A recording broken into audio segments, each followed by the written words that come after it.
بسم الله الرحمن الرحيم. إذا جاء نصر الله والفتح ورأيت الناس يدخلون في دين الله أفواجا فسبح بحمد ربك واستغفره إنه كان توابا. صدق اللہ العظیم. گزشتہ ہم نے سورہ کافرون کی تفسیر ہمارے سامنے آ گئی، جس میں اللہ تبارک و تعالیٰ نے اللہ کے نبی سے یہ پیغام دلوایا تھا کہ توحید کا اعلان کرنا ہے اور شرک سے برات کرنا ہے، شرک سے بیزاری کا اظہار کرنا ہے. اب یہ سورہ نصر ہے. سورہ نصر مدنی صورت ہے. مدنی صورت گویا کہ ہجرت سے بعد آپ صلی اللہ علیہ وسلم پر یہ صورت نازل ہوئی، اور حالانکہ نازل ہوئی مینا مکہ میں ہے، لیکن یہ صورت کیا کہلائیں گی؟ مدنی صورت. اس کی وجہ یہ ہے کہ ہجرت کے بعد آپ صلی اللہ علیہ وسلم پر یہ صورت نازل ہوئی. اب اس کا نام نصر اس لیے رکھا گیا، اس لیے کہ اس کی پہلی آیت میں ہی نصر کا لفظ آ رہا ہے، اس لیے اس کا نام کیا ہے؟ نصر ہے. دوسری بات اس صورت میں یہ ہے کہ سب سے آخری مکمل صورت قرآن کریم کی یہی ہے. سب سے آخری مکمل صورت نازل ہونے والی قرآن کریم کی یہی صورت ہے. سب سے پہلی، جس طرح ہم کہتے ہیں کہ سورہ فاتحہ سب سے پہلی صورت ہے، تو اس اعتبار سے سب سے پہلی صورت ہے سورہ فاتحہ، کہ سب سے پہلی مکمل صورت جو نازل ہوئی وہ سورہ فاتحہ ہوئی. حالانکہ اس سے پہلے اقرأ بسم ربک الذی کی 5 آیتیں، سورہ مدثر کی کچھ آیتیں نازل ہوئی تھی، لیکن سب سے پہلی نازل ہونے والی پوری صورت سورہ فاتحہ ہے. اسی طرح سب سے آخری مکمل صورت نازل ہونے والی سورہ نصر ہے. اس کے بعد الیوم اکملت لکم دینکم واتممت علیکم نعمتی ورضیت لکم الاسلام دینا، یہ آیت نازل ہوئی، سورہ مائدہ میں ہے. اس کے بعد سورہ نساء کی یستفتون قل اللہ یفتیکم فی الکلالہ، یہ آیت نازل ہوئی. اس کے بعد لقد جاءکم رسول من انفسکم عزیز علیہ ما عنتم حریص علیکم بالمؤمنین رؤوف الرحیم، یہ آیت نازل ہوئی. اور اس کے بعد سورہ بقرہ کی واتقوا یوما ترجعون فیہ الی اللہ ثم توفی کل نفس ما کسبت وہم لا یظلمون. اس صورت کے مکمل ہونے کے بعد یہ 4 آیتیں نازل ہوئی، اور سب سے آخری آیت واتقوا یوما ترجعون فیہ الی اللہ، پورے قرآن کریم کی سب سے آخری آیت وہ نازل ہوئی. سب سے مکمل صورت یہ نازل ہوئی. ترتیب کے لحاظ سے 110 نمبر ہے، 114 صورتوں میں سے 110واں نمبر ہے، اور نزول کے اعتبار سے سب سے آخری صورت ہے. نزول کے اعتبار سے وہی سمجھایا ابھی سب میں نے. نزول کے اعتبار سے سب سے آخری ہے، اور ترتیب کے اعتبار سے 110واں نمبر ہے. کب نازل ہوئی اس میں اختلاف ہے. یہ صورت کب نازل ہوئی اس میں علماء کا اختلاف ہے. بعض چنانچہ عبداللہ ابن عمر رضی اللہ تعالیٰ عنہ فرماتے حجۃ الوداع کے موقع پر، یعنی جب آخری حج تھا آپ صلی اللہ علیہ وسلم کا، تو اس موقع پر آپ مینا میں تھے، تو اس وقت یہ صورت نازل ہوئی. اس کے بعد آپ صلی اللہ علیہ وسلم تقریباً 70 ہی دن دنیا کے اندر زندہ رہے. بعض حضرات فرماتے ہیں کہ خیبر سے لوٹنے کے وقت، خیبر سے جب واپس آ رہے تھے، اس وقت فتح مکہ سے پہلے یہ صورت نازل ہوئی. گویا کہ مکہ کی فتح ہونے کی خوشخبری دینے کے لیے یہ صورت کیا ہوئی تھی؟ نازل ہوئی تھی. البتہ دونوں ایک قول ہے. اصح قول اور زیادہ صحیح قول یہی سمجھ میں آتا کہ حجۃ الوداع کے موقع پر جب آپ صلی اللہ علیہ وسلم مینا میں تھے، اس کے بعد آپ صلی اللہ علیہ وسلم صرف 80 دن یا 70 دن دنیا کے اندر رہے، اس وقت یہ صورت کیا ہوئی تھی؟ نازل ہوئی تھی. ایک مرتبہ ترجمہ دیکھ لیں گے، اس کے بعد پھر اس کا پس منظر دیکھنے کے بعد واپس ترجمہ کریں گے تو آسانی ہوگی. اذا جاء نصر اللہ والفتح، جب اللہ کی مدد اور فتح آ گئی، جب اللہ کی مدد اور فتح آ گئی یا آ جائے، دونوں ترجمہ کر سکتے. وَرَأَيْتَ النَّاسَ يَدْخُلُونَ فِي دِينِ اللَّهِ أَفْوَاجًا، اور آپ نے لوگوں کو دیکھا کہ کس طرح جوق جماعت در جماعت اسلام میں داخل ہو رہے ہیں۔ فسبح بحمد ربک واستغفر، لہٰذا آپ اپنے رب کی تسبیح بیان کیجئے، تحمید بھی کیجئے اور اپنے رب سے استغفار بھی کیجئے۔ انہ کان توابا، بے شک وہ توبہ کو قبول کرنے والا ہے۔ اب اس آیت میں جو فتح آیا، اذا جاء نصر اللہ والفتح، فتح سے مراد سب کا اتفاق ہے کہ فتح مکہ ہے۔ فتح سے مراد فتح مکہ ہے۔ اب فتح مکہ کس طرح ہوا وہ تو مکمل ہے ہی ہمارے سامنے، مختصر طور پر خلاصے کے طور پر ہم اس کا پس منظر لے لیں گے، کیونکہ اسی کے شان میں کیا ہوئی ہے، یہ صورت نازل ہوئی۔ ہوا ایسا تھا کہ صلح حدیبیہ ہوئی۔ سب سے پہلے تو پورا مکمل آپ صلی اللہ علیہ وسلم نے پوری زندگی مکی زندگی 13 سال کی جو مکی زندگی ہے نبوت کے بعد، اور اس کے بعد 8 سال مدنی زندگی، تو یہ جو 13 سال تھے مکہ زندگی کے، پورے آپ صلی اللہ علیہ وسلم کو، آپ کے صحابہ کو تکلیفیں دی جا رہی ہے۔ صحابہ کو تڑپا کر کے کیا ہے، مارا جاتا تھا۔ آپ صلی اللہ علیہ وسلم حرم میں نماز پڑھ رہے ہیں اور آپ کے سجدے میں جانے کے بعد اونٹ کی اوجڑی آپ کے اوپر لا کر کے رکھ دی گئی۔ طائف والوں نے ستایا، طائف والوں نے پتھر مارے، ایسے بے شمار تکلیفیں۔ کوئی آ کر کے شاعر کہہ رہا ہے، کوئی آ کر کے ساحر کہہ رہا ہے، کوئی جادوگر کہہ رہا ہے۔ یہ ساری ذہنی تکلیفیں مکہ کی زندگی میں آپ صلی اللہ علیہ وسلم کو اٹھانی پڑی۔ حضرت بلال رضی اللہ تعالیٰ عنہ، ان کا واقعہ سب کے سامنے ہے۔ حضرت خباب رضی اللہ تعالیٰ عنہ کا واقعہ بارہا سنتے ہیں۔ تو اتنی ساری تکلیفیں مکہ زندگی میں سب کو اٹھانی پڑی۔ اس کے بعد مدینہ زندگی، مدنی زندگی میں آپ صلی اللہ علیہ وسلم کے ساتھ لوگ ایسے تھے کہ آپ کی بات کو مانتے تھے۔ ادھر کوئی بات ماننے والا نہیں تھا، لیکن مدنی زندگی میں بات کو قبول کرنے والے تھے۔ لیکن مکہ والے قریش کا کیا تھا، پورے عرب میں خوف تھا، اس لیے آپ صلی اللہ علیہ وسلم کو کوئی پناہ دینے کے لیے تیار نہیں تھا۔ آپ صلی اللہ علیہ وسلم مکہ میں تھے، لوگ حج کرنے کے لیے آتے تھے دور دراز علاقے سے، تو آپ صلی اللہ علیہ وسلم ان کو بھی اسلام کی دعوت دیتے تھے، اور ان میں سے ہر ایک قبیلے والے کو یہ کہتے تھے کہ آپ مجھے اپنے ساتھ لے کے چلو، میں وہاں پر بھی کیا کروں گا، اسلام کی دعوت دوں گا، اور آپ مجھے کیا دو، پناہ دے دو۔ لیکن کوئی قبیلہ بھی آپ صلی اللہ علیہ وسلم کو پناہ نہیں دیتا تھا۔ اس کی وجہ یہ تھی کہ بھائی قریش کا خوف تھا، یعنی یہ سوچ کر کے امن نہیں، آپ کو نہیں لے کے جاتے تھے ساتھ میں کہ بھائی اگر ہم نے اللہ کے نبی کو ساتھ میں لے کر گئے تو یہ قریش والے ہمارے اوپر کیا کریں گے، حملہ کر دیں گے۔ اس لیے کوئی قبیلہ بھی کیا ہے، تیار نہیں ہوتا تھا۔ مدینہ کا قافلہ آیا، انصار مدینہ، انہوں نے آپ صلی اللہ علیہ وسلم کی بات سنی، آپ صلی اللہ علیہ وسلم نے ان سے درخواست کی، تو انہوں نے کیا کر لیا، آپ صلی اللہ علیہ وسلم کی بات کو قبول کر لیا اور مدینہ آنے کے لیے تیار ہو گئے۔ اب جیسے ہی مدینہ آئے تو مکہ والوں نے دھمکیاں دینی شروع کی کہ تم نے آپ صلی اللہ علیہ وسلم کو پناہ دی، ہم کبھی بھی کیا کریں گے، تم پر حملہ کریں گے، تم نے ہمارے ساتھ کیا ہے، غلط معاملہ کیا، الٹا معاملہ کیا۔ اب اس طرح کی ساری باتیں کیا ہے، ہونے لگی۔ اب مدنی زندگی آپ صلی اللہ علیہ وسلم رہے، اسلام کی دعوت دی، اور پورے مدینہ میں اسلام پھیل گیا، بلکہ اطراف میں بھی کیا ہو گیا، اسلام پھیل گیا۔ پھر اس کے بعد صلح حدیبیہ ہوئی تھی۔ اس سے پہلے تو بہت ساری جنگیں ہیں، یعنی مدینہ میں آنے کے بعد بھی انہوں نے، مکہ والوں نے تکلیفیں دی۔ تکلیفیں دینے کی صورتیں کیا ہے، جنگ بدر ہے، جنگ احد ہے، جنگ خندق ہے، غزوہ احزاب ہے، یہ ساری جنگیں ہیں۔ اس کے بعد آپ صلی اللہ علیہ وسلم کو خواب دکھایا گیا۔ خواب میں آپ نے دیکھا کہ بھائی عمرہ کرنے کے لیے جانا ہے۔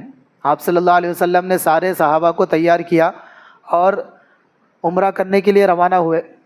اب جیسے عمرہ کرنے کے لیے روانہ ہوئے تو مکہ میں آنے سے پہلے مکہ والوں نے ویزا نہیں دیا اور کسی کو انٹری نہیں ملی، اور مکہ سے باہر ہی ایک مقام ہے حدیبیہ، وہاں پر کیا ہے، روک دیا گیا۔ جیسے ہی وہاں پر روکا تو آپ صلی اللہ علیہ وسلم نے کوشش کی، سارے صحابہ نے بھی، کہ بھائی ہم کو عمرہ کرنے کا موقع ملنا چاہیے، لیکن ان کو کیا ہے، موقع نہیں دیا گیا۔ تو وہاں پر کچھ صلح ہوئی تھی۔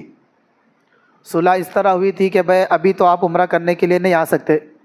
ایک صلح یہ تھی کہ بھائی اگلے سال عمرہ کرنے کے لیے آ سکتے ہیں، لیکن صرف 3 دن رہنے کا، اور کوئی تلوار ساتھ میں نہ ہو، اور کوئی ہتھیار بھی آپ کے ساتھ میں نہیں رہنا چاہیے۔ 3 دن میں عمرہ کر کے واپس چلے جانے کا، یہ ایک شرط۔ اور دوسری ایک صلح میں یہ لکھا گیا تھا کہ بھائی آئندہ 10 سال تک ہم آپس میں لڑائی نہیں کریں گے، آئندہ 10 سال تک ہم آپس میں لڑائی نہیں کریں گے۔ اور ایک دو قبیلے تھے، بنو خزاعہ اور بنو بکر۔ بنو بکر قریش مکہ کے دوست بن گئے تھے، اور بنو خزاعہ آپ صلی اللہ علیہ وسلم کے ساتھ تھے، تو یہ دو قبیلے بھی تھے، اور آپ صلی اللہ علیہ وسلم اور مشرکین مکہ، اس طرح صلح ہوئی تھی، 10 سال تک لڑائی نہیں ہوں گی۔ تو یہ جو دو قبیلے ہیں یہ سبب بنے ہوا ہے فتح مکہ کا، بنو بکر اور بنو خزاعہ۔ اب اس طرح صلح ہوئی، اب لوگ کیا ہے زندگی گزار رہے تھے، صلح ہوئی تھی، تو اس زمانے میں کوئی ایسی صلح ہو جاتی تھی تو اس کو کیا ہے بہت اہمیت دی جاتی تھی، اور اگر کوئی صلح توڑ دے تو اس کے خلاف پھر کیا ہوتا تھا، بہت زیادہ جنگ بھی کی جاتی تھی۔ اب صلح ہوئی دونوں قبیلوں میں، آپ صلی اللہ علیہ وسلم نے مشرکین مکہ میں کہ 10 سال تک لڑائی نہیں ہوں گی، اور مکہ والوں کے دوست تھے بنو بکر اور ان کے تھے بنو خزاعہ۔ تو بنو بکر والوں نے بنو بکر اور بنو خزاعہ کی آپس میں بچپن سے دشمنی تھی۔ اب ان کی دشمنی بچپن سے تھی، لیکن صلح کے بعد تھوڑا ٹھنڈے رہیے، لیکن اس کے بعد کچھ ایسا معاملہ ہوا جن کی وجہ سے ان کی آپس میں کیا ہو گئی، لڑائی ہو گئی۔ بنو بکر والوں نے راتوں رات بنو خزاعہ پر حملہ کیا، اور مکہ والوں نے بھی ان کا ساتھ دیا۔ کیونکہ آپ صلی اللہ علیہ وسلم کے طرف سے تھے ہو، تو ان کو بھی موقع ملا۔ یہ سوچ کر کے انہوں نے حملہ کیا کہ بھائی اللہ کے نبی کو معلوم نہیں پڑے گا، پتہ نہیں چلے گا، راتوں رات جا کر کے کیا کر دیں گے، حملہ کر دیں گے۔ لیکن اللہ کے نبی کو وحی کے ذریعے بتا دیا گیا، بلکہ بنو خزاعہ کی ایک جماعت اللہ کے نبی کی خدمت میں آئی کہ اللہ کے نبی راتوں رات ان نے کیا کرے، ہم پر حملہ کرے، اب ان کے ساتھ کوئی نہ کوئی معاملہ ہونا چاہیے۔ صلح ہوئی تھی، اور صلح بھی انہوں نے کیا کر دیے، توڑ دیے۔ تو آپ صلی اللہ علیہ وسلم نے کچھ باتیں ان کے سامنے رکھی۔ سب سے پہلی بات کہ بھائی جن جن لوگوں کو تم نے قتل کیے ان کی دیت ادا کرو، جو بھی ان کا جو آتا ہے اس کا کیا کرو، ادا کرو۔ اگر یہ بھی نہیں تو بنو خزاعہ بنو بکر جو مکہ والوں کے حمایت میں ہے، دونوں دوست ہے، تو مکہ والے کیا کرے، الگ ہو جائے اور ان کو اکیلا چھوڑ دے، ہم نمٹ دیں گے، ہم نمٹ جائیں دیکھیں گے ان کو۔ اس طرح آپ صلی اللہ علیہ وسلم نے دوسری بات کہی۔ ورنہ تیسرا یہ کہ بھائی یہ اعلان کر دو کہ صلح کیا ہو گئی، ختم ہو گئی، صلح کیا ہو گئی، ختم ہو گئی۔ اب مکہ والے تو جوش میں تھے، تو متکبرانہ مزاج جو رہتا وہ اکثر غلط فیصلوں پر اکساتا انسان کو۔ تو قریش مکہ کے ساتھ یہی ہوا، قریش مکہ کے ساتھ یہی ہوا، متکبرانہ مزاج کی وجہ سے ان کو کیا ہے، انہوں نے اعلان کر دیا کہ ہاں چلو ہم نے کیا کر دی، صلح ختم ہو گئی، صلح توڑ دی۔ اب انہوں نے تو اعلان کر دیے صلح ختم ہو گئی، آپ صلی اللہ علیہ وسلم نے بھی یہاں پر جنگ کی تیاری شروع کر دی۔ اب جیسے انہوں نے اعلان کیا کہ صلح ختم ہو گئی، لیکن بعد میں ان کو افسوس ہوا کہ یار ہم نے تو اعلان کر دیے، لیکن یہ تو بڑی خطرناک بات ہے، اب صلح ختم ہو گئی بولے تو کبھی بھی کیا ہو سکتا، کبھی بھی ہم پر حملہ ہو سکتا۔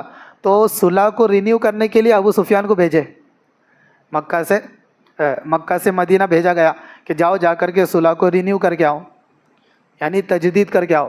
اب ابو سفیان گئے، آپ صلی اللہ علیہ وسلم کی خدمت میں حاضر ہوئے۔ آپ صلی اللہ علیہ وسلم کو بتا دیا گیا تھا ابو سفیان کے نکلنے سے پہلے کہ ابو سفیان آ رہے ہیں صلح کو رینیو کرانے کے لیے۔ سب صحابہ کو جمع کر کے اللہ کے نبی نے کہہ دیا کہ بھائی کسی کو صلح نہیں کرنی ہے، سب کو ایک ہی جواب دینے کا کہ بھائی صلح نہیں ہوں گی۔ ابو سفیان آئے تو سب سے پہلے ابو بکر کے پاس گئے، ابو بکر سے کہنے لگے کہ بھائی آپ اللہ کے نبی کے سب سے بالکل قریب کے ساتھی ہیں، بلکہ پرانے دوست بھی ہیں آپ، پرانے زمانے کے، تو آپ اگر درخواست کریں گے تو آپ کی درخواست قبول کی جائیں گی۔ تو حضرت ابو بکر نے انکار کر دیا کہ بھائی اللہ کے نبی نے منع کر دیا صلح نہیں ہوں گی تو پھر نہیں ہوں گی۔ وہاں سے حضرت عمر کے پاس گئے، حضرت عمر کہنے لگے کہ تم نے اس سے پہلے کی صلح ہونے کے بعد توڑ دی، اب اگر تم نئی صلح کریں گے اللہ تبارک و تعالیٰ اس کو بھی توڑ دیں گے۔ تو حضرت عمر نے بھی کیا کر دیا، درخواست کرنے سے انکار کر دیا۔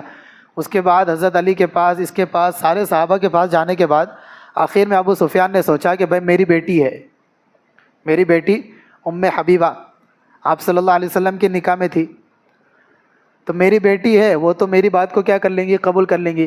اپنی بیٹی کے گھر پر گئے، بیٹی بات کو قبول کیا کرتی، جو بستر رکھا ہوا تھا اللہ کے نبی کا، حضرت ان کے باپ کے آنے کے بعد اس بستر کو بھی اٹھا کر کے رکھ دیا۔ اب ابو سفیان تعجب سے کہنے لگے کہ یہ بستر میرے لائق نہیں ہے، یا میں اس بستر کے لائق نہیں ہوں، یہ بستر میرے لائق نہیں ہے یا میں اس بستر کے لائق نہیں ہوں. تو ان کی بیٹی حبیبہ کہنے لگی کہ یہ اللہ کے نبی کا بستر ہے اور اللہ کے نبی پاک زندگی گزارتے ہیں. تم چونکہ مشرک ہو، کافر ہو اور تم ناپاک ہو، تو تم اس بستر کے لائق نہیں ہو. اس لیے میں نے کیا کر دی، اس کو اٹھا دی. پھر ابو سفیان بیٹھے اور بات چیت ہوئی کہ بھائی تم جا کر کے کیا ہے، اللہ کے نبی سے بات کرو، تم ان کی بیوی ہو تو تمہاری بات قبول کی جائیں گی. تو انہوں نے بھی کیا کر دیا، انکار کر دیا. یعنی جس طرح کی امانتیں، جس طرح کی بات میں امانت مردوں کے اندر تھی، وہی امانت عورتوں کے اندر بھی تھی کہ بھائی مردوں نے تو منع کیا، یہ سوچ کر کہ وہ عورتوں کے پاس آئے تھے کہ بھائی چلو عورتیں نرم دل رہتی ہے، بات کو قبول کر لیں گی. تو عورتیں نے بھی کیا دیا، جواب دیا کہ بھائی صلح نہیں ہوگی، اللہ کے نبی نے منع کر دیا. اب اس طرح پریشان ہو کر کے کیا ہے، واپس وہ مکہ آ گئے. اب جیسے ہی مکہ آئے ابو سفیان، تو انہوں نے ساری باتیں سنائی کہ یار ایسا ایسا معاملہ ہوا، کسی نے میری بات کو سنا ہی نہیں. تو اب مکہ والوں نے یہ فیصلہ کیا کہ بھائی اب صلح ہوئی بھی نہیں اور صلح تو ختم ہو گئی، اب کوئی تو بات طے نہیں ہوئی، تو اب صلح ختم ہو گئی. چونکہ وہ لوگ کبھی بھی حملہ کر سکتے، اس لیے ہمیں کیا ہے، تیار رہنا چاہیے. لیکن وہ اس غفلت میں تھے کہ بھائی ابھی حملہ کرنے کے لیے کم سے کم 8-10 مہینے تو لگیں گے، 1 سال تک بھائی جنگ تیار ہونا، ہتھیار لانا، وہ ساری چیزیں. تو وہ 8-10 مہینے تک کیا ہے، ہمیں تیاری کرنا پڑیں گے. اور یہاں پر اللہ کے نبی نے فوراً سارے صحابہ کو جمع کر کے پلان بنا دیا تھا کہ بھائی مکہ پر کیا کرنا ہے، حملہ کرنا ہے. 10,000 کا لشکر کیا ہوا، تیار ہو گیا اسی وقت میں فوراً، کہ انہوں نے کیا ہمارے ساتھ صلح توڑی، یعنی یہ تو غداری کا معاملہ ہو گیا. تو فوراً آپ نے کیا ہے، مشورہ کیا. اور وہ لوگ کیا بھروسے میں ہیں کہ بھائی 8-10 مہینے بعد آئیں گے. اور یہاں پر کیا ہے، 10,000 کا لشکر تیار ہوا. اتنے میں ایک صحابی ہے، حاطب بن ابن ابی بلتع، اس کا واقعہ بارہا سامنے آیا. انہوں نے آپ صلی اللہ علیہ وسلم کے قریبی ساتھی ہے، اور مکہ پر اس طرح حملہ کرنا تھا کہ مکہ والوں کو پتہ نہیں چلنا تھا. اور آپ صلی اللہ علیہ وسلم کی یہ تمنا تھی کہ بھائی مکہ ہے، حرم ہے، اللہ کا گھر ہے، تو آسانی سے فتح ہو جانا چاہیے، خون خرابہ نہیں ہونا چاہیے. یہ اللہ کی نبی کی تمنا تھی کہ بھائی جا کر کے مار دھاڑ نہیں ہونا چاہیے، جا کر کے فاتحانہ طور پر کیا ہو جائے، آسانی کے ساتھ یہ مکہ ہمارے ہاتھ میں آ جانا چاہیے. تو یہ اللہ کے نبی کی تمنا تھی. اس لیے انہوں نے ارادہ کیا بھائی کسی کو معلوم نہیں پڑنا چاہیے، اچانک کیا کریں گے، حملہ کریں گے. ایسے ہی موقع پر یہ مشورہ چل رہا ہے، اسی مشورے میں سے ایک صحابی نے خط لکھ کر کے بھیج دیا مکہ کی طرف کہ اللہ کے نبی تمہارے اوپر کیا ہے، حملہ کرنے کے لیے تیار ہو رہے ہیں. اس طرح کا خط روانہ کر دیا. اور آپ صلی اللہ علیہ وسلم کو وحی کے ذریعے بتا دیا گیا کہ ایسا ایسا ایک خط ایک عورت کیا ہے، لے کر کے جا رہی ہے. اللہ کے نبی نے فوراً 2 صحابی کو بھیجا، حضرت علی کو، حضرت عباس کو، کہ جاؤ جا کر کے ایک عورت ملے گی تم کو، اس کے پاس خط ہے، اور وہ خط کیا کرو، لے کر کے آؤ. اب وہ صحابی گئے، حضرت علی وغیرہ، اور جا کر کے اس عورت کو کیا کر لیے، پکڑ لیے ایک مقام پر، مکہ سے مدینہ سے، مکہ سے پہلے. اب جیسے ہی اس عورت سے کہنے لگے کہ جو تیرے پاس خط ہے وہ دے. اب وہ انکار کرنے لگی، میرے پاس تو کوئی خط نہیں ہے. اب ان کو تو اتنا یقین تھا کہ بھائی اگر کوئی دوسرے نے بولا ہوتا نا کہ بھائی تمہارے پاس خط ہے، لے کر کے آؤ، اور تیرے انکار کی وجہ سے ہم نے قبول کر لیے ہوتے. لیکن اللہ کے نبی نے ہم سے کہا ہے کہ بھائی تیرے پاس خط ہے، اور جب اللہ کے نبی نے کہہ دیا کہ بھائی تیرے پاس خط ہے تو 100% تیرے پاس ہے. اللہ کے نبی کی بات جھوٹی ہو ہی نہیں سکتی. تو انہوں نے آخر میں وہ انکار کرنے لگی، آخر میں یہ کہا کہ اگر تو ہمیں خط نہیں دیں گی تو ہم تجھے کیا کر دیں گے، برہنہ کر کے چیک کریں گے. اور اگر کوئی ایسی، اور یہ کوئی گستاخی نہیں ہے، آبرو ریزی نہیں ہے، اگر کوئی اپنے ملک کا کوئی خط لے کر کے کیا ہے دوسری طرف جا رہا ہے اپنے راز فاش کرنے کے لیے، تو اس وقت اس آدمی کی آبرو ریزی کرنا جائز ہے. اس کی عزت اتارو، کچھ بھی کرو، شریعت کی نظر میں بھی آدمی گنہگار نہیں ہوں گا. یہ پہلو کو سامنے رکھ کر صحابہ نے کیا ہے، یہ جملہ کہا. تو جیسے اس نے یہ جملہ سنی کہ بھائی مجھے یہ کر دیں گے، تو انہوں نے فوراً اپنی چوٹی سے کیا ہے، اس عورت نے وہ خط نکال کر کے دے دی. اب وہ خط لے کر کے کہا ہے، اللہ کے نبی کی خدمت میں آئے. اللہ کے نبی کو تو نام بھی بتا دیا گیا تھا کس نے بھیجا تھا. اللہ کے نبی نے بلایا حاطب بن ابن ابی بلتع کو کہ بھائی تم نے، ہم تو اتنا خفیہ مشورہ کر رہے تھے ہم لوگ، اور تم ایک کیا کر رہے، ہماری راز کی بات. اور اس راز کو فاش کرنا، یعنی اپنے ملک کے راز کو فاش کر دینا، اس کی سزا قتل کے سوا کچھ نہیں ہے. بادشاہی راز کو فاش کرنے کی سزا قتل کے علاوہ کچھ نہیں ہے. بادشاہی راز تھا نا یہ، اس کی سزا کو، اس کی بات کو کیا کر رہے، فاش کر رہے ہیں۔ اللہ کے نبی نے بلایا کہ بھائی کیا معاملہ ہوا؟ تو حاتب ابن ابی بلتع نے کہا کہ اللہ کے نبی یہ جتنے صحابہ ہیں اور آپ بھی، ان کے کوئی نہ کوئی رشتہ دار کیا ہے مکہ میں ہے، کوئی مال والا ہے، کوئی کہ کسی نہ کسی کے رشتہ دار ہے۔ میرے گھر والے کیا ہے مکہ میں ہے اور ان کا کوئی نہ کوئی کچھ نہیں ہے، رشتہ دار نہیں ہے۔ تو اگر میں نے یہ سوچا کہ بھائی اگر میں یہ خط بھیجوں گا مکہ والوں کی طرف تو وہ اس خط کے بھیجنے کو احسان سمجھیں گے اور اس احسان کے بدلے میں میرے گھر والوں کو کوئی نقصان نہیں پہنچائیں گے۔ یہ جتنے صحابہ ہیں ان کا کوئی نہ کوئی بڑا ہے وہاں پر، تو بڑا ہونے کی وجہ سے مکہ والے ان کے گھر والوں کو تکلیف نہیں پہنچاتے، میرے کوئی گھر والا کوئی بڑا نہیں ہے وہاں پر، تو کوئی کبھی بھی کیا کریں گے یہ لوگ تکلیف پہنچائیں گے اس لیے، اور آپ اللہ کے نبی ہیں۔ ابھی بولے مجھے اس بات کا یقین ہے کہ تم اتنے 10,000 لے کر کے جا رہے، اگر آپ اکیلے گئے نا تو بھی مکہ کیا ہو جائیں گا، آپ کے ہاتھوں فتح ہو جائیں گا۔ کیوں؟ کیونکہ اللہ کی مدد آپ کے ساتھ ہے۔ تو 10,000 جاؤ یا ایک جاؤ یا آپ کی بات وہاں پر معلوم پڑ جائے تو بھی کس کو کامیابی ملنے والی ہے؟ آپ کو ملنے والی ہے۔ تو یہ وجہ سوچ کر کے کیا ہے، تو اللہ کے نبی نے فرمایا کہ یہ آدمی کیا ہے سچ بات کہہ رہا ہے۔ حضرت عمر غصے میں کھڑے، حضرت عمر کہنے لگے کہ اللہ کے نبی اس منافق کی گردن اڑا دیتا، اس نے تو ایسا معاملہ کیا۔ تو آپ صلی اللہ علیہ وسلم نے فرمایا کہ بھئی یہ بدری صحابی ہے، یعنی جنگ بدر میں شریک ہوئے تھے، اور جنگ بدر کے بارے میں اللہ تعالیٰ نے تو اعلان کر دیا کہ بھئی ان سے اگر اس کے بعد کوئی گناہ ہو جائے تو وہ کیا ہے معاف ہے۔ تو جب اللہ نے ان کو معاف کر دیا تو ہم کون ہوتے ان کو کیا ہے سزا دینے والے؟ تو اللہ کے نبی نے بھی کیا کر دیا، ان کو معاف کر دیا۔ تو خط کیا ہو گیا، مکہ والوں کے پاس جانے سے رہ گیا۔ آپ صلی اللہ علیہ وسلم نے 10,000 کا لشکر لے کر کے مکہ رمضان کے مہینے میں، اسی مہینے میں کیا ہوئے مکہ کی طرف روانہ ہوئے، اور جاتے ہوئے ایک دم خفیہ طور پر کسی کو بتائی بھی نہیں تھی کہ کون سے راستے سے جانا ہے، یعنی پتہ ہی نہیں تھا، صحابہ کو بھی نہیں پتہ تھا، ایک دم خفیہ طور پر ہوئے۔ اور مکہ سے پہلے ایک جگہ ہے مر الزہران، وہاں پر کیا ہے آپ نے پڑاؤ ڈالا اور آپ نے اعلان کیا کہ ہر قبیلے والے اپنے اطراف میں دو آگ لگائے، دو آگ لگائے۔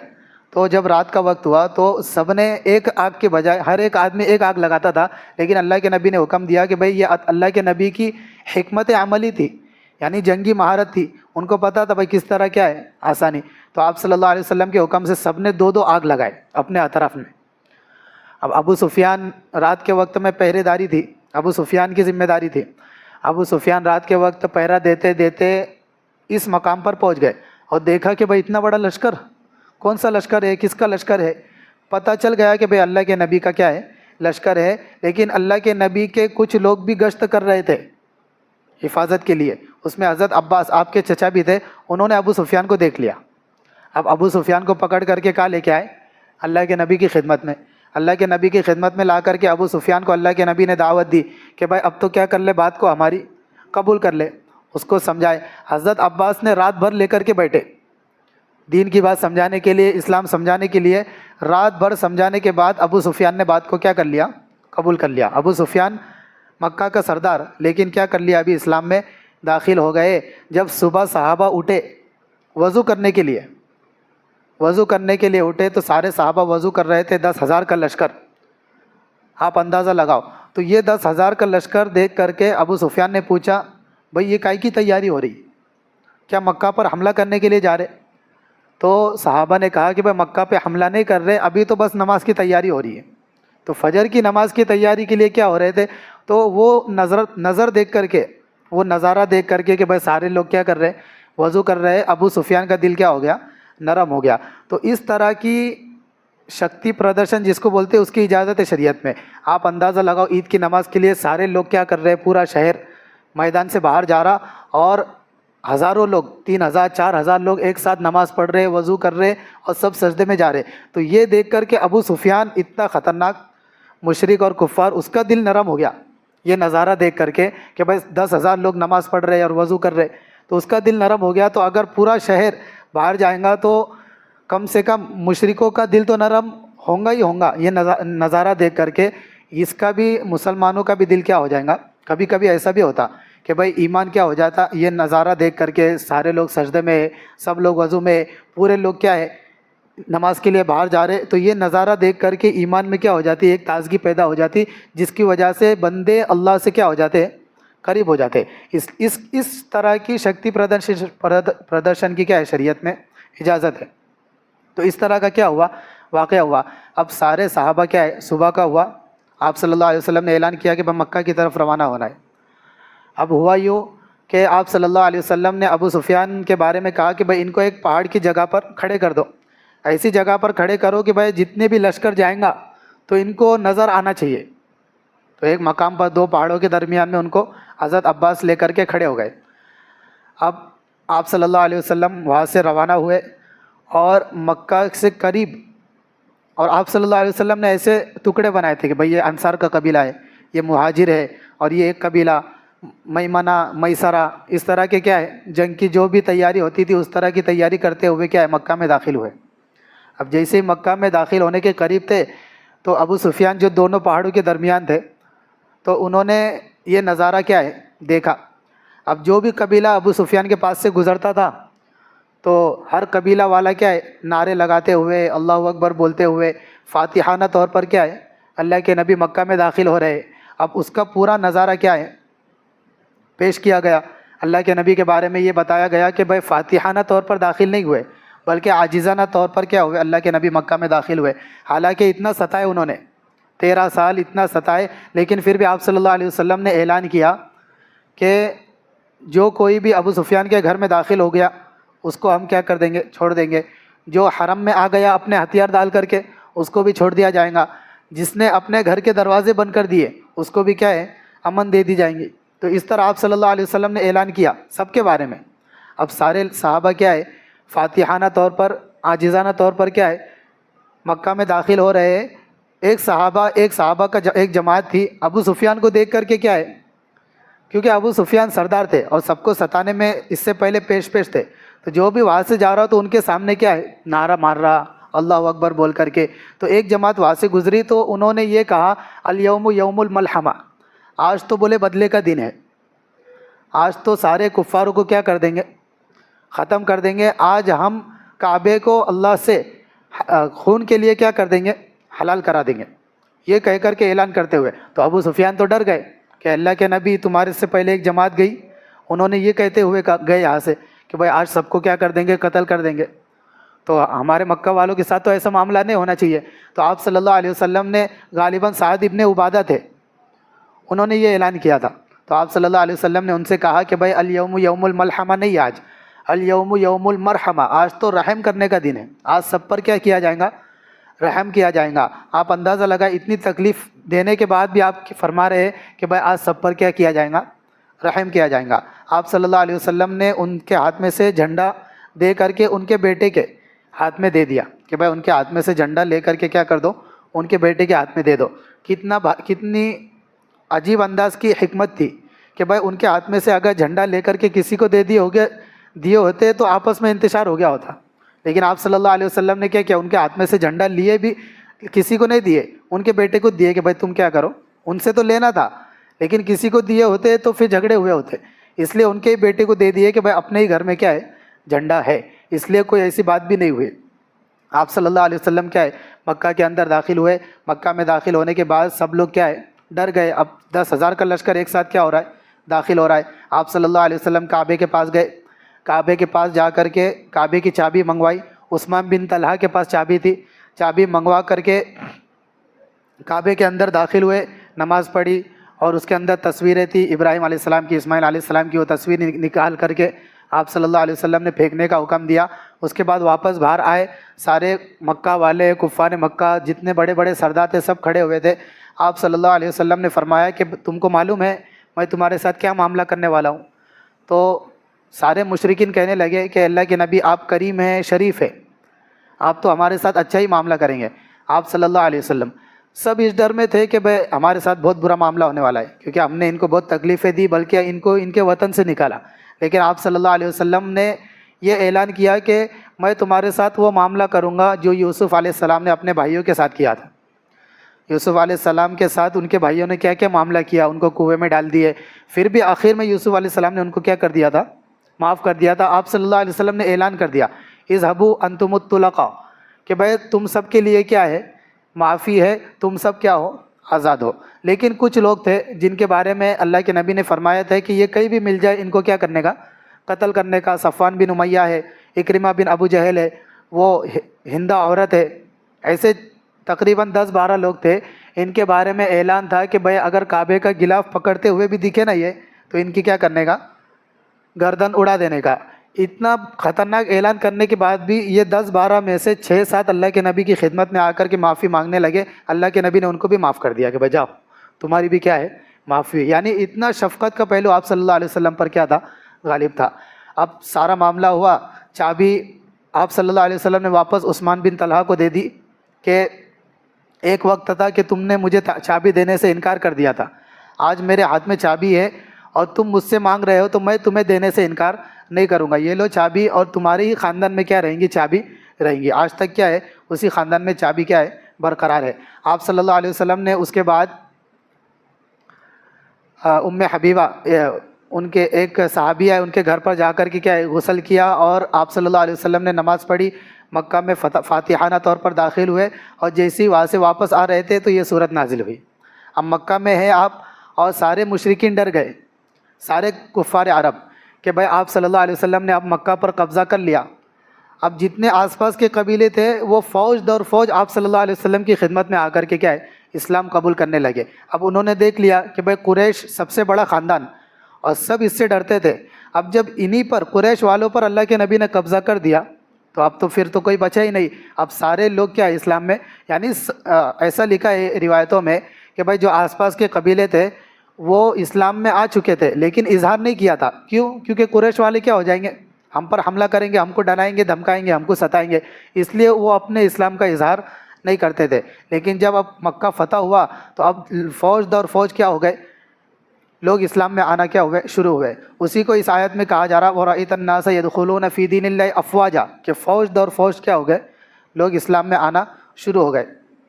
تو پہلی آیت میں اذا جاء نصر اللہ والفتح، کہ جب اللہ کی مدد اور فتح آ جائے اور تم لوگوں کو دیکھو کہ لوگ فوج در فوج اسلام میں کیا ہو رہے، داخل ہو رہے، فسبح بحمد ربک واستغفر، لہٰذا تمہیں چاہیے کہ اللہ کی تسبیح بیان کرو، اللہ کی تحمید کرو، اور اپنے رب سے کیا کرو، استغفار کرو۔ پچھلی صورت کا اور اس صورت کا کیا کنیکشن ہے، وہ تو رہ گیا نا۔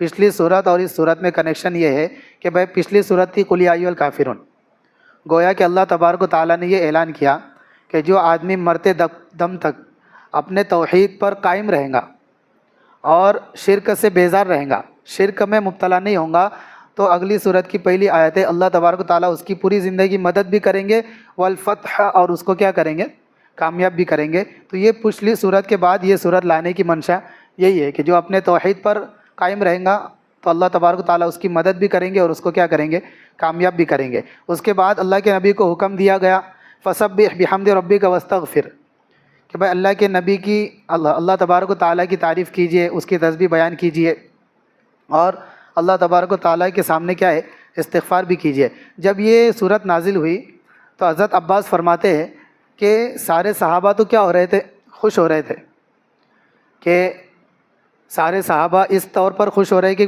ہمیں کیا ہے، فتح کی خوشخبری دی گئی صورت میں، لیکن حضرت عباس رضی اللہ تعالیٰ عنہ غمگین تھے، بلکہ رونے لگے کہ بھائی تم اس طور پر خوش ہو رہے ہو، لیکن اس صورت میں آپ صلی اللہ علیہ وسلم کی وفات کی بھی کیا ہو رہی ہے، خبر دی جا رہی ہے کہ بھائی اب سارا فتح ہو گیا، دین مکمل ہو گیا۔ تو حضرت عباس اس بات کو سمجھے۔ آپ صلی اللہ علیہ وسلم نے پوچھا اپنے چچا سے کہ بھائی تم کیوں رو رہے ہو؟ تو وہ کہنے لگے کہ اس صورت میں فتح کے ساتھ آپ کے جانے کی بھی خبر دی جا رہی ہے، یہ مجھے سمجھ میں آ رہا۔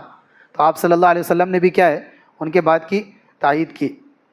پھر جب یہ صورت نازل ہوئی تو آپ صلی اللہ علیہ وسلم نے حضرت فاطمہ کو بلوایا، حضرت فاطمہ کے کان میں کچھ بات کہی تو حضرت فاطمہ رونے لگی۔ پھر آپ صلی اللہ علیہ وسلم نے فوراً اس کے بعد کچھ بات کہی تو حضرت فاطمہ کیا ہے، مسکرانے لگی۔ تو حضرت عائشہ وغیرہ نے حضرت فاطمہ سے پوچھا بعد میں کہ بھائی تم ایسا کیا معاملہ ہوا کہ پہلے تو تم رونے لگے اور اس کے بعد کیا ہے، مسکرانے لگے؟ تو آپ صلی اللہ علیہ وسلم، حضرت فاطمہ کہنے لگی کہ پہلی مرتبہ آپ صلی اللہ علیہ وسلم نے میری کان میں کہا تھا کہ بھائی میری دنیا سے جانے کی خبر آ چکی ہے، وفات کی خبر، تو مجھے کیا ہے، رونا آیا۔ اس کے بعد آپ صلی اللہ علیہ وسلم نے دوبارہ مجھے بلا کر کے یہ کہا کہ بھائی میرے دنیا سے جانے کے بعد میرے گھر والوں میں سے سب سے پہلے مجھ سے جو آ کر ملیں گا وہ کیا رہیں گی، تو رہیں گی۔ اور ایسے ہی ہوا، آپ صلی اللہ علیہ وسلم کے جانے کے بعد 6 مہینے کے بعد اہل بیت میں سے حضرت فاطمہ رضی اللہ عنہا کیا ہوئی، آپ صلی اللہ علیہ وسلم کے پاس جا ملی، یعنی ان کی وفات ہوئی۔ تو یہ ساری چیزیں کیا ہے اس صورت میں بیان کی گئی۔ اب آخری خالی 2-3 باتیں یہ ہے کہ آپ صلی اللہ علیہ وسلم کو تسبیح بیان کرنے کا حکم دیا گیا، اللہ کی تحمید تعریف کرنے کا اور توبہ کرنے کا کیا ہے استغفار کرنے کا حکم دیا گیا۔ گویا کہ جب تم کو کامیابی ملے، فتح ملے، تو شکرانے کے طور پر اللہ کی تعریف اور تحمید یہ ہونا ہی چاہیے۔ یہ تو شروع سبق سے ہم کو سمجھ میں آ رہا ہے، ایاک نعبد و ایاک نستعین میں بھی آئی تھی بات، اور اس کے بعد یہ الم تر کیف فعل ربک میں بھی آئی تھی، اور رأیت الذی یکذب بالدین میں بھی یہ بات آئی تھی کہ بھائی اللہ نے جب انعام کرے فصلی لربک وانحر، تو اللہ کی عبادت بھی کرو اور اس کا کیا ہے شکریہ بجا لاؤ۔ اور اس کے بعد استغفار کرنے کا بھی حکم دیا، آپ صلی اللہ علیہ وسلم کو استغفار کرنے کا حکم دیا جا رہا، یعنی امت کو یہ تعلیم دی جا رہی ہے کہ جب اللہ کے نبی کو استغفار کی کثرت کا حکم دیا جا رہا، تو آپ صلی اللہ علیہ وسلم کی امت کو تو اس کی کثرت کا زیادہ اہتمام ہونا چاہیے۔ ایک سوال یہ پیدا ہو سکتا ہے کہ آپ صلی اللہ علیہ وسلم سارے کے سارے گناہوں سے معصوم تھے، پھر بھی استغفار کا حکم ان کو دیا جا رہا، اگلے پچھلے سارے گناہ کیا ہو گئے معاف تھے۔ تو اس کا جواب یہ ہے، مفتی تقی صاحب فرماتے ہیں کہ امت کو یہ تعلیم دینا تھا، امت کو یہ تعلیم دی جا رہی ہے کہ جب آپ صلی اللہ علیہ وسلم کو استغفار کی کثرت کا حکم دیا جا رہا معصوم ہونے کے باوجود، تو ہمیں اور آپ کو گناہوں کے باوجود استغفار کا کتنا اہتمام ہونا چاہیے۔ امت کو تعلیم دینے کے لیے اللہ کے نبی کو استغفار کا حکم ہے۔ مفتی زرولی صاحب رحمۃ اللہ علیہ فرماتے ہیں کہ بھائی آپ صلی اللہ علیہ وسلم کو جو استغفار کا حکم ہے وہ رفع درجات کے لیے ہے، آپ کے مقام کے بلندی مرتبے کے لیے، آپ کے درجات کو بلند کرنے کے لیے یہ کیا ہے یہ حکم دیا جا رہا۔ تو یہ 2 جواب ہے۔ نیز یہ بھی یاد رکھنا چاہیے کہ آپ صلی اللہ علیہ وسلم کا جو استغفار ہوتا تھا وہ صرف اپنے لیے نہیں ہوتا تھا، بلکہ پوری امت کے لیے بھی ہوتا تھا، پوری امت کے لیے، جیسا کہ قرآن میں وَاسْتَغْفِرْ لِذَنبِكَ وَلِلْمُؤْمِنِينَ وَالْمُؤْمِنَاتِ، آپ صلی اللہ علیہ وسلم کا استغفار پوری امت کے لیے ہوتا تھا۔ اب چونکہ اسلام میں لوگ کیا ہو رہے، فوج در فوج داخل ہو رہے ہیں، تو اب مسلمانوں کی تعداد بڑھ گئی، تو استغفار کی تعداد بھی کیا ہو جانا چاہیے، بڑھ جانا چاہیے، اس لیے کہ استغفار کی بھی کثرت کا حکم ہے۔ تو آپ صلی اللہ علیہ وسلم کو اس طرح تسبیح، لہٰذا فرماتے ہیں، حضرت عائشہ فرماتی ہے کہ جب یہ صورت نازل ہوئی تو آپ صلی اللہ علیہ وسلم اٹھتے بیٹھتے چلتے پھرتے اللہ کی تعریف بیان کرتے تھے، سبحان اللہ و بحمدہ، سبحان اللہ العظیم پڑھا کرتے تھے، اور استغفار کیا ہے پڑھا کرتے تھے۔ بلکہ ایک روایت میں ہے جب یہ صورت نازل ہوئی تو آپ صلی اللہ علیہ وسلم ہر نماز میں، گویا کہ ہر نماز کے بعد سبحانک ربنا و بحمدک اللہم اغفر لی، اس کا ورد ہر نماز میں اور ہر نماز کے بعد اس کا ورد رکھتے تھے۔ اور ایک سبق یہ بھی پتہ چلا کہ اگر قرائن سے یا اشاروں سے یہ بات پتہ چل جائے کہ ابھی ہمارے دنیا سے جانے کا وقت قریب ہے، تو اللہ کا قرب حاصل کرنے میں کیا ہے سبقت اور زیادہ کوشش کرنا چاہیے۔ آپ صلی اللہ علیہ وسلم کو خبر ملی دنیا سے جانا ہے، تو آپ صلی اللہ علیہ وسلم کو کیا تعلیم دی جا رہی ہے کہ بھائی اللہ کی تعریف اب کیا کرو، زیادہ کرو، اس کی تسبیح بیان کرو۔ تو اگر ہم میں سے قرائن سے معلوم پڑ جائے کسی کو کہ بھائی دنیا سے جانے کا وقت قریب ہے، تو اللہ کی تحمید میں، اللہ کی تسبیح میں اور استغفار میں کیا ہے ہمیں زیادہ وقت لگانا چاہیے۔ یہ بھی ایک سبق ہمیں یہاں پر ملا۔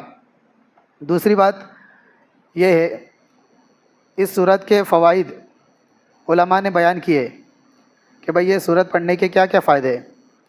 تو ایک فائدہ تو یہ ہے، علماء نے یہ بھی لکھا ہے تجربے سے، قرآن اور حدیث سے تو ثابت نہیں ہے بات، لیکن اگر کوئی تجربے سے اگر کوئی ثابت ہوتی ہو چیز کہ بھئی یہ آیت پڑھ کر کے میں نے بہت سارے دن پڑھا اور میرا یہ فائدہ ہوا، اس کو تو قرآن کی آیت اور حدیث میں جو دعائیں آئی اس کے ذریعے سے اگر کوئی عمل ہو جائے تو اس عمل کو کرنے کی اجازت ہے۔ یہ نہیں کہا جائے گا کہ بھئی قرآن اور حدیث میں تو ایسا ہے نہیں اور تم بول رہے، تو تجربے سے بھی کیا ہے یہ بات ثابت ہو رہی ہے۔ تو علماء نے لکھا ہے کہ اگر کوئی بندہ مچھلیاں پکڑتا ہے جال کے ذریعے سے، تو اگر کوئی اس لکڑی پر یہ سورہ نصر پڑھ کر کے دم کرے گا اور اس لکڑی کو کیا کرے گا پانی میں ڈالیں گا، جو بھی اناج کو، جیسا وہ پکڑنے کے لیے اناج ڈالتا جو مچھلی پھینکنے والا، تو اس پہ پڑھ کر کے سورہ نصر پڑھ کر کے ڈالیں گا، تو ساری مچھلیاں فوج در فوج آ کر کے کیا ہوں گی اس کے جال میں آ کر کے پھنسیں گی۔ یہ بھی ایک بات لکھی ہے۔ ایک بات یہ لکھی ہے علماء نے کہ ہر ایک مراد پانے کے لیے اس صورت کو 123 مرتبہ 17 دن تک پڑھنا مفید ہے۔ تو ہر مراد کیا ہوں گی، ہر جائز مرادیں کیا ہوں گی انسان کی پوری ہو جائیں گی، 123 مرتبہ 17 دن تک پڑھنا چاہیے۔ اور ایک بات یہ لکھی ہے کہ 5 نمازوں کے بعد 7 مرتبہ اس صورت کا پڑھنا بڑی مشکلوں کے کھولنے کے لیے مفید ہے۔ مشکلات کیا ہو جائیں گی؟ یعنی جو لوگ سمجھتے ہیں کہ ہمارے حالات ٹھیک نہیں ہو رہے، بار بار ان کے اوپر حالات آ رہے اور مسئلے پیش آ رہے، تو ان کو چاہیے کہ ہر فرض نماز کے بعد 7 مرتبہ اذا جاء نصر اللہ والفتح پڑھنے کا اہتمام کرے، تو سارے حالات بھی کیا ہو جائیں گے؟ درست ہو جائیں گے، اور مشکلات کیا ہو جائیں گے؟ ختم ہو جائیں گے۔ دوسری ایک بات یہ ہے کہ ایک شخص نے ابن سیرین رحمۃ اللہ علیہ بڑے تعبیر الرؤیا یعنی خواب کی تعبیر بتانے والے بہت بڑے اللہ والے تھے، ان کا نام مشہور ہے خواب کی تعبیر بتلانے میں۔ تو ان کے پاس ایک آدمی آیا اور اس نے کہا کہ میں نے خواب میں سورہ نصر پڑھا، آج اذا جاء نصر اللہ والفتح پڑھنے لگا۔ تو ابن سیرین نے ان کو جواب دیا کہ بھائی اپنے گھر والوں کو وصیت کر لو کچھ نہ کچھ۔ کیوں؟ کیونکہ اس صورت میں تمہارے جانے کی کیا ہے؟ خبر آ گئی، تم نے خواب میں پڑھ لیے، تو اب کیا ہے تمہارے جانے کا؟ تو اور ہوا بھی ایسا، ابن سیرین نے اپنی کتاب میں لکھا ہے کہ چند دن گزرنے کے بعد کیا ہو گیا؟ وہ صاحب کا انتقال ہو گیا۔ کیوں؟ کیونکہ آپ صلی اللہ علیہ وسلم کی بھی اس صورت میں خبر دی جا رہی تھی۔ تو اگر آج بھی اس کا تذکرہ ہوا، سورہ نصر بہت بار آیا، تو اگر کسی کو خواب میں پڑھ لیا کسی نے اگر، تو وصیت کر لینا اگلے دن۔ چلو یہ تو خیر تجربہ والی بات ہے، ایسی پکی بات نہیں ہے، ایسا ہو بھی سکتا، قاعدہ کلیہ بھی نہیں ہے اور نہیں بھی ہو سکتا۔ چنانچہ اس صورت کا خلاصہ یہ ہے کہ آپ صلی اللہ علیہ وسلم مکہ میں داخل ہوئے، فتح کی خبر دی گئی، اور آپ صلی اللہ علیہ وسلم اس صورت کے نازل ہونے کے بعد بعض فرماتے ہیں کہ 50 دن دنیا کے اندر رہے، بعض فرماتے ہیں کہ 70 دن کیا ہے دنیا کے اندر رہے، اس کے بعد آپ صلی اللہ علیہ وسلم دنیا سے منتقل ہو گئے۔ اس طرح کیا ہوگی؟ یہ صورت کا خلاصہ ہے۔ اللہ تبارک و تعالیٰ کہنے سننے سے زیادہ عمل کرنے کی توفیق عطا فرمائے۔ وآخر دعوانا ان الحمد للہ رب